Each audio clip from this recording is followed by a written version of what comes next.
Bom dia, feliz! Seja bem-vindo a mais um programa Saudações.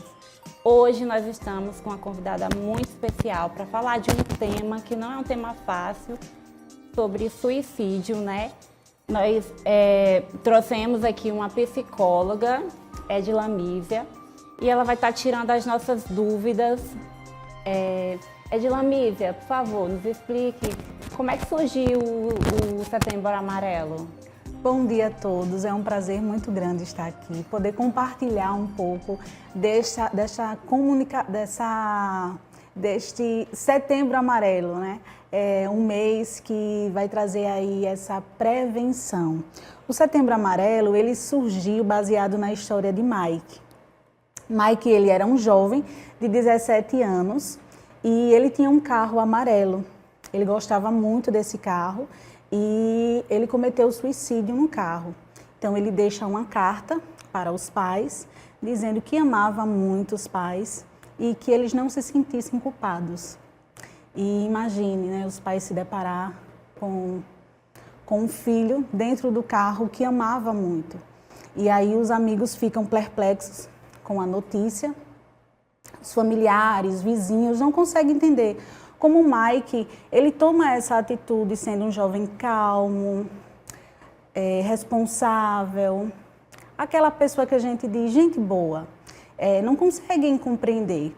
E aí o pai de Mike, na verdade os pais, junto com os amigos, têm a ideia de no velório montar uma cesta com várias cartas, com uma fitinha amarela, e nas cartas tinha escrito, se precisar de ajuda, fale. E aí essa atitude da família foi passada, os amigos também continuaram compartilhando essas cartas e eles receberam um retorno muito legal, através de ligação, de mensagens, cartas. Então eles puderam perceber que vidas estavam sendo alcançadas através daquela atitude, aquela carta, né? E em 2003, a Organização Mundial de Saúde, ela estabeleceu o dia 10 de setembro como Dia Internacional de Prevenção. Então está aí a explicação por que em setembro. E aqui no Brasil, essa campanha ela foi criada em 2015, com parceria com a organização, o Centro de Valorização à Vida, que é onde as pessoas podem buscar um esclarecimento, no momento de crise, pode entrar em contato, que é no número 188-188. E essa parceria foi com o Centro de Valorização à Vida, o Conselho Federal de Medicina e a Associação Brasileira de Psiquiatria. Então está aí a explicação do Setembro Amarelo, por que amarelo e por que no setembro. Geralmente nós temos a impressão, né, de que a pessoa, quando ela vai cometer suicídio, ela vai dar muitas evidências e muitas vezes ela não dá evidência nenhuma, muitas vezes ela está sofrendo, não tem propósito mais de vida e com pensamentos pessimistas, mas não deixa tão evidente, né? E quais as causas do suicídio? Bom, Érica, as causas, a gente não consegue dizer algo específico. São vários fatores que levam o indivíduo a cometer o suicídio. Então, dentro desses vários fatores, a gente pode observar um grupo que ele já apresenta uma patologia, ele já tem um diagnóstico, que o diagnóstico depressão, ansiedade, transtorno, borderline, o bipolar. Então, esse grupo quer dizer que eles vão cometer? Não necessariamente, mas a gente precisa ter um olhar mais atento para as pessoas que têm uma patologia. E as pessoas que não têm uma patologia, então pode ser o alcoolismo, drogas, traumas emocionais, finanças também, é um índice muito alto, né? Às vezes as pessoas se deparam com uma situação financeira que não consegue resolver, não consegue ver solução. Então, assim, não existe algo específico. Cada caso é um caso, o indivíduo ele é singular e cada história também. Então a gente precisa avaliar, a gente precisa ter esse olhar atento. Eu acredito que essa conscientização, essa prevenção deste mês é justamente isso, ter um olhar atento para o outro. É um tema bem difícil, né, gente? Muitas vezes, você aí, eu queria até te deixar essa mensagem, você aí talvez ache que sua vida não tem propósito, talvez você ache que você não é importante, que você não tem nada relevante para fazer no mundo.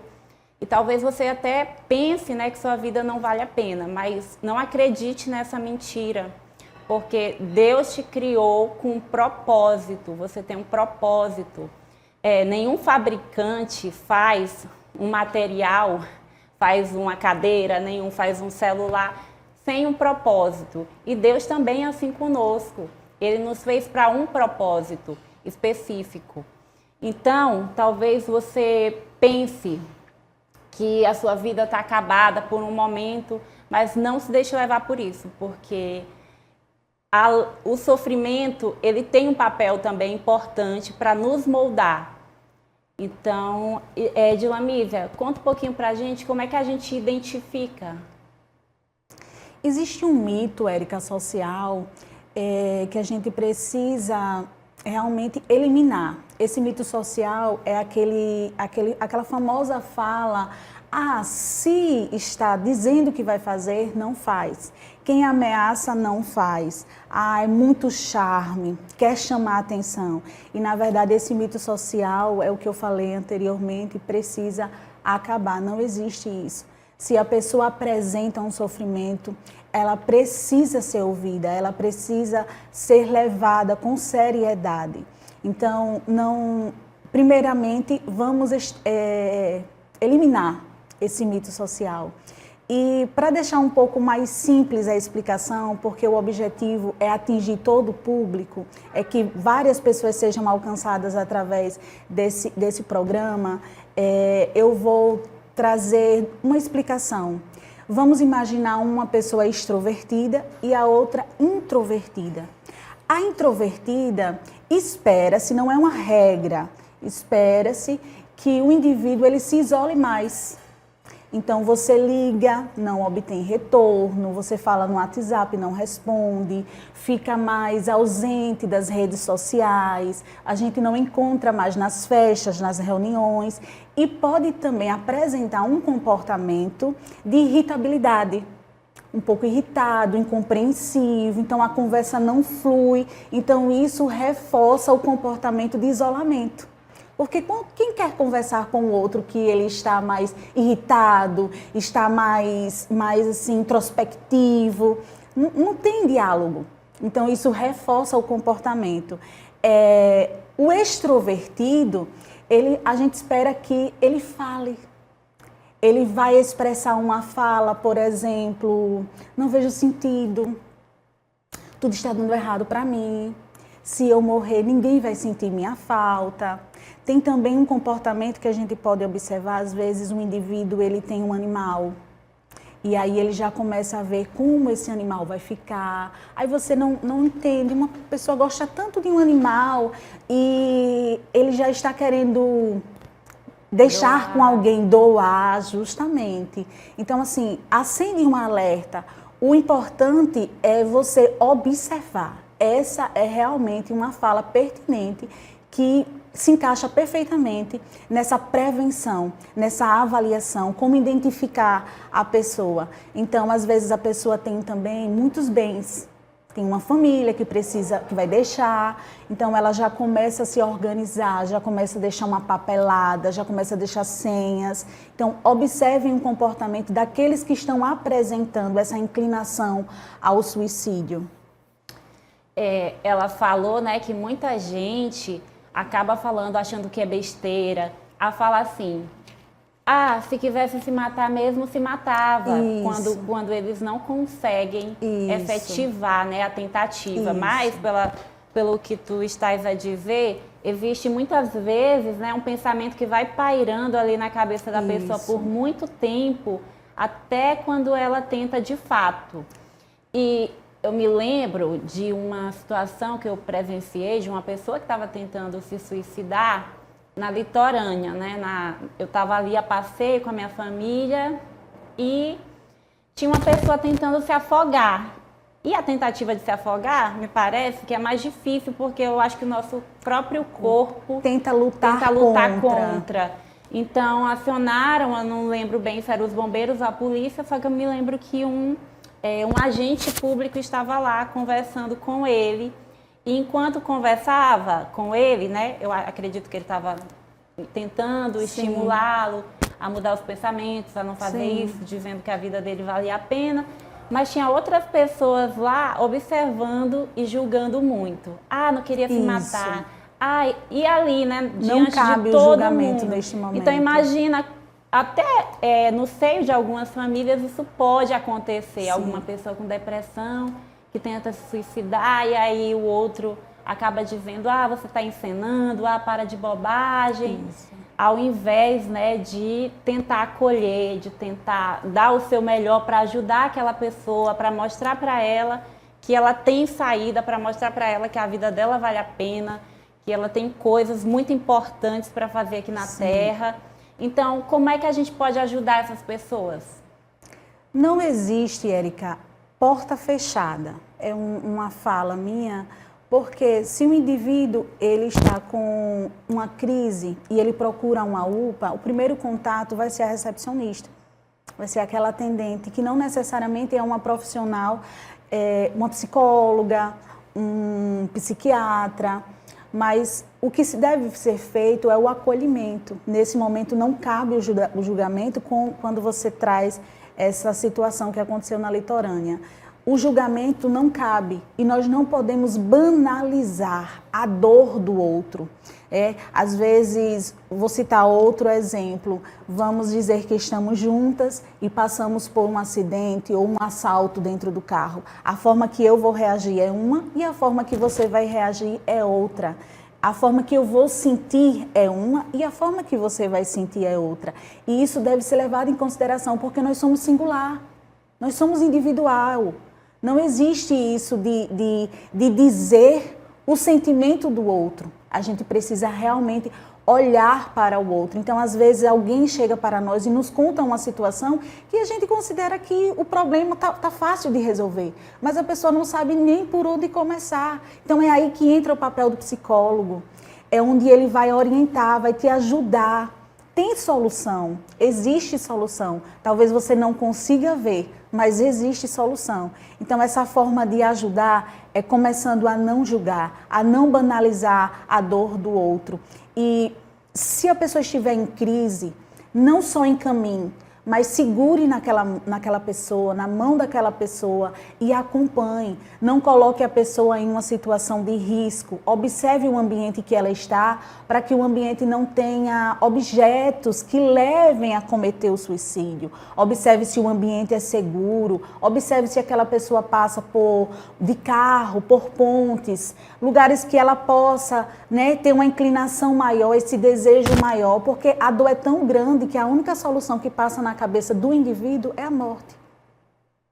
É muito difícil e nós precisamos, né, estar atentos e nos solidarizarmos com essas pessoas. Edilâmisia, por favor, deixe uma mensagem para quem nos assiste.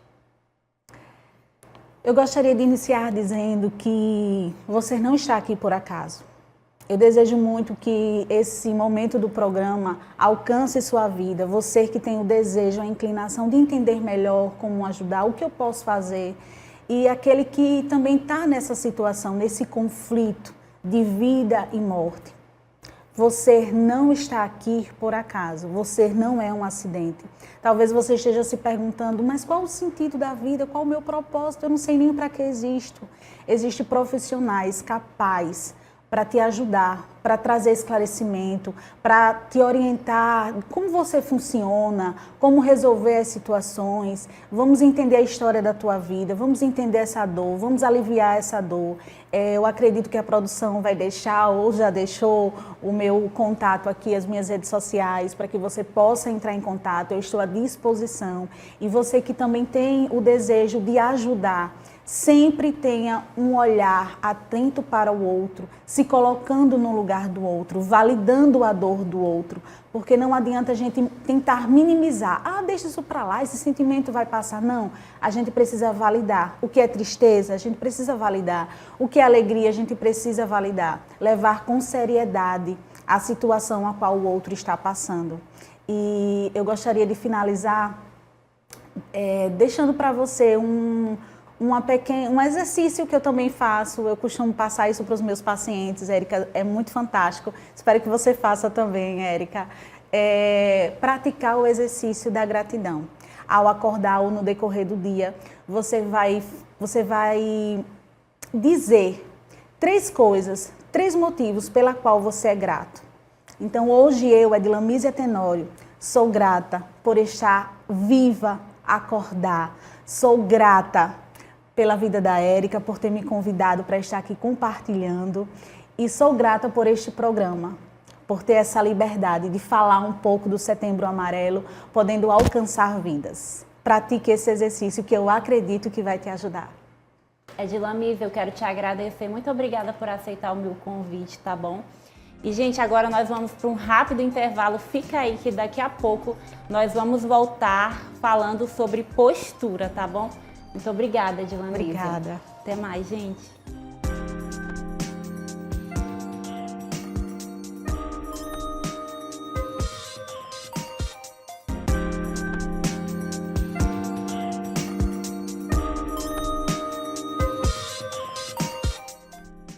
Voltamos! E agora nós vamos falar sobre postura com a Nara.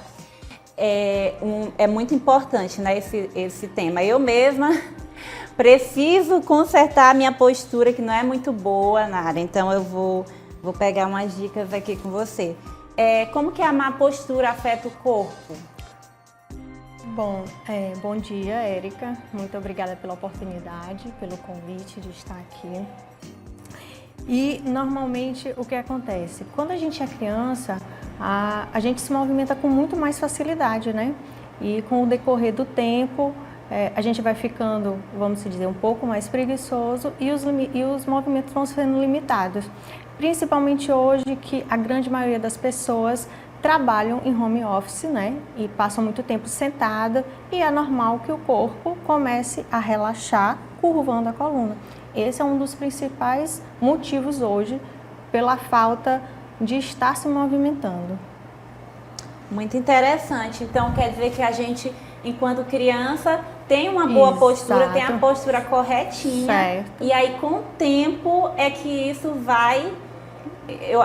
fatores emocionais podem causar má postura, também, né? Certo. Então, como é que eu posso saber se eu tenho uma boa ou má postura? Acho que hoje o principal indício que você está com uma má postura são dores. Principalmente, que acho que é o que mais é relatado, são dores na coluna. Porque a má postura vai te causar isso. É uma postura errada, vai te dar dor por causa da estrutura óssea ou muscular. Então, esse é o principal fator, a dor. Interessante. E aí, uma dúvida, né, que a gente tem, a boa postura é ficar com as costas eretas? Porque às vezes a gente acaba até forçando bastante para manter assim, né, essa forma. E tá certo isso? Assim, em parte sim, né? Desde que, se você passar bastante tempo, o ideal é que você esteja com a coluna um pouquinho mais reclinada, encostada, com os pés no chão. Isso se você passar. Mas o certo é que você mantenha a postura, coluna ereta, ombros distante da orelha, porque normalmente as pessoas acham, vou crescer a coluna e acaba retraindo o ombro. E o certo é jogar o ombro para trás e afastar das orelhas. Interessante, porque às vezes a gente tenta, né, fazer a postura correta e além do desconforto, ainda levanta assim e fica mais errado ainda. Então, como é que a gente pode corrigir isso? É o que eu tinha te falado a princípio. Primeiro, quem trabalha sentado. Vamos dar esse exemplo porque eu acho que é um assunto que está sendo bastante abordado. Depois pandemia, as pessoas começaram muito mais ficar sentada, trabalhar em casa e ter uma cadeira regular né? Que você consegue regular a altura dos pés e o encosto, isso já é o principal. E no dia a dia, tentar, você sabe que não tem uma boa postura, tentar corrigir essa postura, mas é completamente normal que o seu corpo volte a relaxar. E aí, quando você achar que está relaxado demais, você vai lá e corrige novamente. E assim, durante toda a nossa vida, nós podemos corrigir a postura ou tem um tempo específico? Ou chega aquele momento em que não dá mais para corrigir a postura? Hoje é possível melhorar 100%? Não, mas você pode melhorar sim a postura, principalmente fazendo exercícios que vão fortalecer a musculatura fraca e alongar a que está rígida demais. Eu costumo sempre dar um exemplo. A postura curvada, normalmente você tem esse músculo, o peitoral rígido e o das costas alongado demais. O que você tem que fazer? Fortalecer o das costas e alongar o anterior. E isso vai ajudar a melhorar a postura. Você trabalha com Pilates, né? O Pilates, ele serve para ajudar na postura, para conseguir essa melhora, a postura adequada? Ajuda sim, Érica. A gente costuma dizer que o Pilates não tem muitas restrições. Criança, idoso, gestante, e hoje também já está sendo muito visto por atletas. As pessoas viam muito antes o Pilates como uma atividade física só de idoso ou só de mulher, e que na verdade não funciona assim, porque como tu já fizeste o Pilates tu tem força, tu tem concentração. Quem quer melhorar a postura, quem quer ganhar mobilidade, flexibilidade, então o Pilates abrange tudo isso. E a má postura, ela pode desencadear outros problemas de saúde, né? Então, sim, inclusive na coluna. Sim. Como que a gente pode saber mais sobre isso? Assim, a coluna, o que vai afetar a maior parte da má postura, o que vai prejudicar, não é a má postura em si, que como eu te falei antes, às vezes a gente está naquela posição relaxada. O problema é estar na posição relaxada? Não, é permanecer nessa postura há muito tempo. E como a coluna tem um grupo de músculos, um grupo de ligamentos, e as pessoas se ficarem bastante tempo naquela postura errada, aí vai desenvolver ainda mais uma escoliose. Começa a sentir dor, aí vem a cervicalgia, então vem todo o grupo. E como a coluna é a estrutura do corpo, acaba afetando tudo. Toda má postura, ela causa dor? Ou tem algumas pessoas que têm a má postura e podem não estar sentindo nada? Não, a má postura normalmente causa dor, desde que, às vezes, quando é congênita, desde quando você nasceu, às vezes essa não te causa dor, mas a grande maioria das pessoas sentem dor com má postura. Às vezes tá com uma coluna com uma escoliose, às vezes a pessoa não sente a escoliose, mas sente o quadril, né? Porque o corpo acaba compensando para outro lugar. E às vezes você não sente nem o lado afetado, você sente o outro lado que ele está fazendo muito mais força do que deveria. É a história da compensação do corpo. O corpo está tentando corrigir, está sobrecarregando mais um lado e às vezes a pessoa não tem nem essa consciência. Então, para corrigir essa postura, são necessárias algumas medidas. Por exemplo, a ergonomia, procurar cadeiras que sejam adequadas. Exatamente. Para o seu trabalho. Exatamente. Já que hoje em dia as pessoas passam muito tempo no home office, né? E principalmente assim, hoje não é só a má postura que vai te causar dor, não é só a história do estar com o corpo errado, mas a falta de atividade física. Olha, então a falta de atividade física causa dor na causa dor, a obesidade causa dor. Então, assim, e principalmente também que eu acho que tem uma geração que tem procurado bastante, mas o acompanhamento da atividade física é errado. Você, independente de qual atividade você esteja fazendo, procure um profissional adequado para lhe instruir melhor sobre os exercícios. Então, são uma série de fatores, sim. A gente tem que mudar alguns hábitos de vida para alcançar uma boa postura. Exatamente. E uma boa postura é mais importante do que às vezes a gente imagina, não é? Porque transmite uma mensagem, com talvez certeza. Você está falando uma coisa para o seu cliente, mas está assim, exatamente. Aí ele não perde um pouco da credibilidade. Perde, porque uma pessoa que chega já cabisbaixa num lugar, ainda que seja só sobre postura, ela não vai te passar segurança do que uma pessoa que chega com a postura adequada, olhando nos olhos, tendo essa postura. Então, assim, é a atividade física que vai ajudar. E eu, como professora de Pilates, fisioterapeuta, indico muito o Pilates, né? Então, o ideal é isso, buscar uma qualidade de vida. E isso o Pilates proporciona. Muito interessante, né, gente? Bom, eu quero te agradecer pela tua presença hoje aqui, pelos esclarecimentos. Quero dizer que se você está procurando melhorar a postura, procure ela. Nós vamos deixar o contato dela aqui, tá bom? O Instagram. Certo. Por favor. É o Nick Pilates. Com o finalzinho do Pilates escreve SLZ, só com S. E a gente fica ali na rua do Aririzal. Então, nos procure que você vai ser muito bem recebido. É isso aí, gente. Vamos melhorar a postura. Eu também estou querendo melhorar a minha. Eu quero dizer para vocês que sigam o programa Saudações, tá bom? Siga também o meu perfil, @FernandaErica.